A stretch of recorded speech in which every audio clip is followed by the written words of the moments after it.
My name is Lorenzo Bivens. I'm with the law firm of Rosenberg, Martin Greenberg here in Baltimore.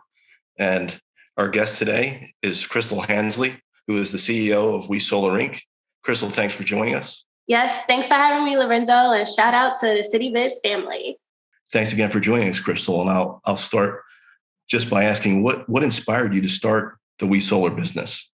Yes, thank you so much. I would say that there's a lot of synergy with your initiative in supporting Black-owned businesses, and especially at the time that we found ourselves in fighting like racial inequality, as well as making sure there's an emphasis on equity.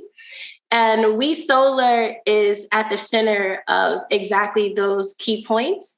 We are a community solar development company where we design, build, and operate solar farms. And the cool thing about our solar company is that folks can virtually subscribe to our solar farms.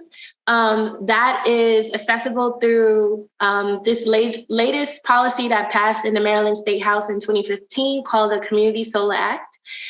22 states have some version of community solar, and it's really transformative because now all households, not only if you're a homeowner, but you're a renter, can now tap into these solar farms and receive solar credits. And so helping the environment and decarbonizing our footprint is one of the main challenges in society, as well as making sure that Black-owned businesses have a seat at the table, bringing the equity as well as the economic savings to underrepresented groups, especially in very vulnerable communities in census tracts such as Baltimore City.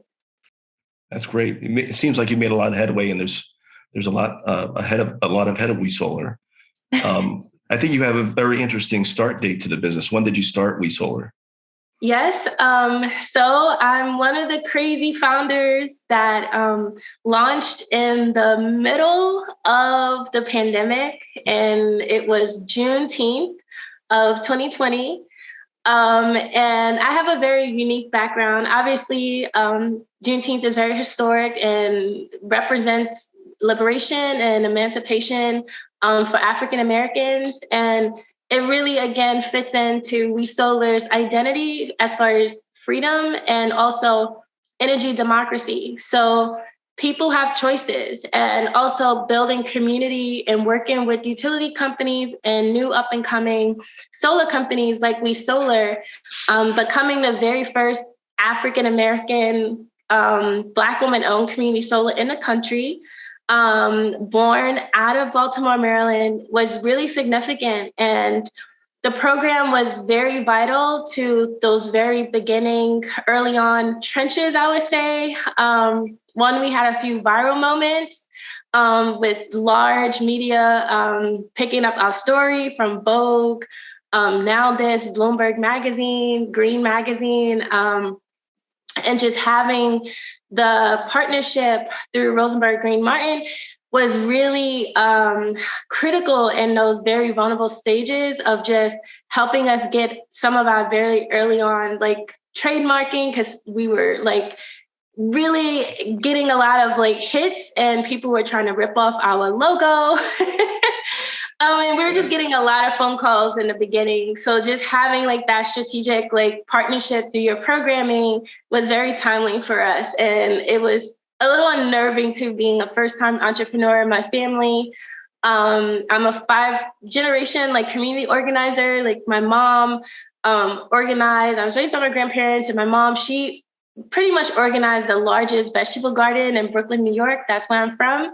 And so it was also like really critical to have such I would say it's community in itself, right? It's just like local law firms also bringing community to the table and offering that opportunity with a community organization that's decarbonizing our footprint and also giving green jobs and economic savings to low-income families in Baltimore. It's all of us like working together to reach those goals. And I think that's what everything is all about. That's great. That's great. And you really tie in. And my next question was going to be about the community, but you really, I think, pretty much nailed it in terms of the role in the community. And I mean, is there a particular type of customer that you're targeting, or how can they find out more about getting access through WeSolar? Yeah. So WeSolar, we offer several solutions for corporate and commercial clients, as well as residential clients. So we are traditionally a B2B company. Okay. And it's a very unique opportunity and vertical where, our clients are like medical systems and corporations that's looking to procure and meet their ESG goals. So that's our bread and butter. Okay. And they're able to then use some of their footprint and offer discounts and anchor our solar farms. Whereas then 50% to 30% of those solar farms, smaller off-takers like residential entities can now sign up and also benefit from the green transition, and also like offer the financial modeling balance. And so investors, just like making it really simple, are more keen to be able to look at, an investment opportunity when you say, hey, like I want to offer clean energy to low-income families, and like, whoa, like that's super risky. But when we're able to balance it out with large institutional grade A, like credit A buying power, now like that all makes sense. And they're like, okay, this grade A credit off-taker will be able to really like hold up like this financial instrument and investment. And the low-income families who are coming in, not to say that they were default because there's no proof, but obviously to hit like some of the financial modeling and underwriting risk, it just made it just worked out for us to bring all of those different entities to the table. And that's what we're looking to pave it forward for the rest of the country, and show that community solar is a great way to bring in large community off-takers to anchor solar farms and bring like underrepresented and low-income families to the table as well.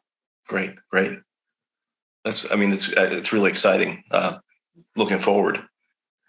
I guess going back to the beginning, I don't know that I've ever asked you this, but what made you apply, or how did you even find out about the program, the BBOBB program?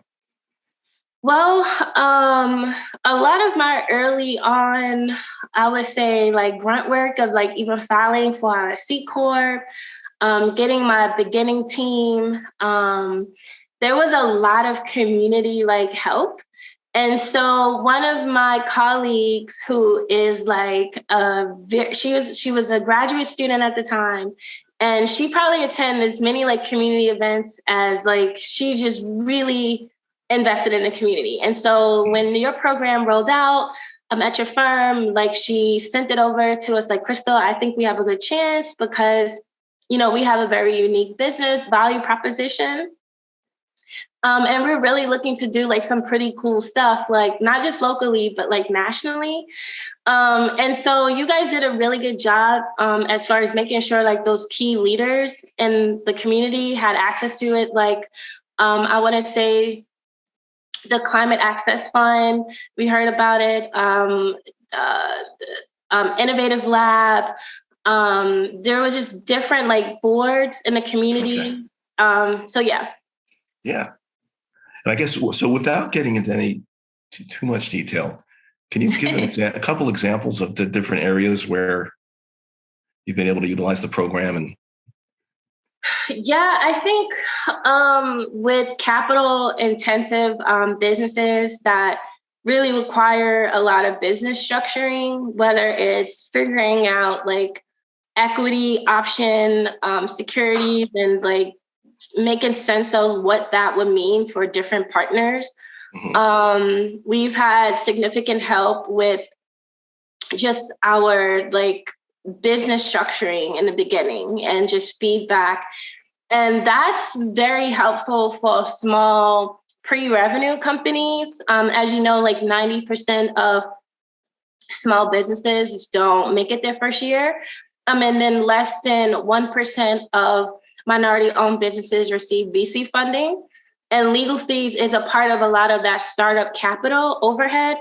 And so to really remove that barrier for Baltimore-based businesses like WeSolar in such a vulnerable early stage was very critical. And so really helping us look at our very initial contracting agreements, that was very first, because to do these large projects like development, we really are working with a lot of different senior developers. We're negotiating contracts with clients and corporations. I'm setting up literally like building the plane and flying it at the same time as a small business. So not only are we negotiating client contracts, but we're also trying to set up the business structure and figure out equity amongst partners. And so that's super like business, like legal intense. And your firm was just very hands-on and just even helping with a lot of the IP work associated with our branding and registering our logo and colors and just our IP on the national level as well, to give us some of that legal protection, especially when we did find ourselves in a few viral campaigns. Sure. Yeah. Name recognition is great, but you have to, it comes with it, brings with it some extra responsibility, I guess. Exactly. I mean, I don't know if you remember, it was really early on. We had residents in like Phoenix, Arizona saying, can you stop your reps from like knocking at our doors at like, you know, really negligent hours of the evening? And we're like, right, ma'am, we're located in Baltimore. If someone is saying they're with WeSolar and you're in Phoenix, Arizona, like it's fraudulent companies like ripping us off. So like, I remember just jumping on the call with you like, oh my God, Lorenzo, like I need protection. We went national and there's solar companies claiming that they're WeSolar in other parts of the country. Can you help us secure our IP? So yeah. Right. Yeah. I mean, those are all good examples. And, I think you're going about it the right way. I guess seeing what you've covered so far, what is your vision, I'd say, for the next, I don't know if it's 3 years, 5 years, where do you see WeSolar going from here? I see WeSolar being the prominent community solar firm in the country, heavy focused on communities that are typically left out of the transition and not a part of the clean energy like conversation traditionally, like, and also like as far as recruitment and cultural competency, really getting into the weeds and meeting people where they are and removing some of that high-end technical language that's a little scary. And that gives us just what I would call reach.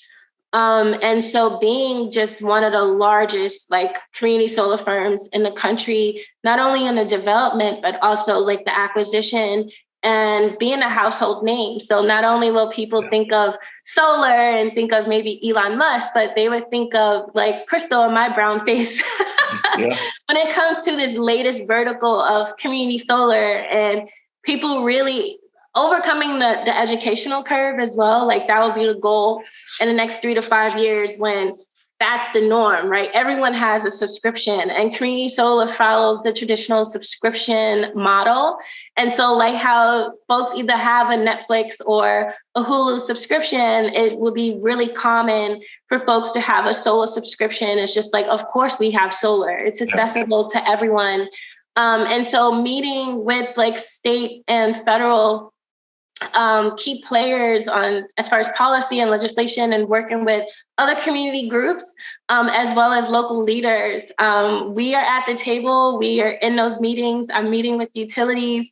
I'm meeting with like the star players in real time. And so we're monetizing those opportunities and will be a major player for years to come. That's great. That's great. Well, again, so, back at the beginning, you spoke about paying it forward sort of on the ground with the benefits that WeSolar brings to the community. Mm-hmm. Just to, I guess, to close out, what words of wisdom would you give to someone, clearly not starting a solar company, we don't want to help the competitors, but any entrepreneurs that might be looking at, they have an idea and they want to think about moving forward? No, I'll actually roll that back, right? I would say that I want to see more competitors that look like me. I think that this space is just so large and there's just so many misconceptions as what it means to be an executive in the renewable energy space. And for a lot of women, we wasn't really taught that we can have these type of roles, or if you didn't have a traditional STEM background that, Right. you couldn't be an executive in an energy company. That's really, that's not true. And just, me doing the work and in the field shows that. And so the words of wisdom is, really just don't really limit yourself by what you thought. Like if you didn't have like traditional like STEM background, that you can't get into the solar space. The renewable energy space, the solar space really requires all skills. And so if you have like a financial analytical background, there's a job for you. If you're more like work with your hands and like do engineering or installation, there's a job for you. If you're operating and admin, there's a job for you. We're hiring. And so however you can touch, I came in through sales, and my very first touch point in the renewable energy space was through EVs, and just having like that close proximity to the sector really opened my eyes, and getting into the sales part of solar, which led 5 years into the space, but like 2 years in now starting my company. And if you're like, that's one industry. If you're sales, like you can get a job anywhere, especially in solar. Okay. And that can take you to just heights you wouldn't possibly even thought before. And yeah, I think that this is a very exciting time to be in the green space. You see all of the buzzwords and legislation that's coming out, like just cross our fingers. There was some recent news with a new bill that just deal with Manchin and Senator Schumer. And so that looks really promising for just the solar and just the green space overall.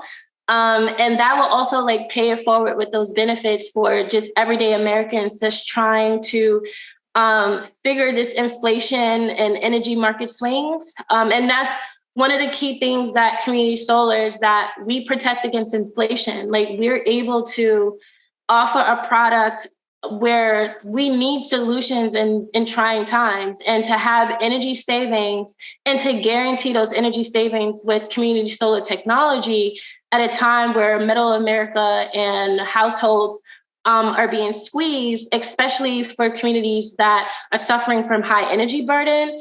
We need more WeSolars, and I would encourage anyone to look at the opportunities and other law firms to really roll up their sleeves and take heed to these types of programs and building community with other small businesses. Because we have the solutions, right? Local businesses always have the solutions to society's issues and problems. We just need the resources and partnerships like the one here and in the pilot, which have now rolled out to cohort 2 and the second year. That's how we all come together as a community to actually bring the resources for the solutions that we already have to the problems. I think everybody can take from that. So no, I really appreciate you spending some of your valuable time with us today. Thanks so much for joining us today, Kristal, and to Edwin, Gaurav, and Raju, and everyone else at Citybiz. Thanks a lot. Thank you. Have a great day.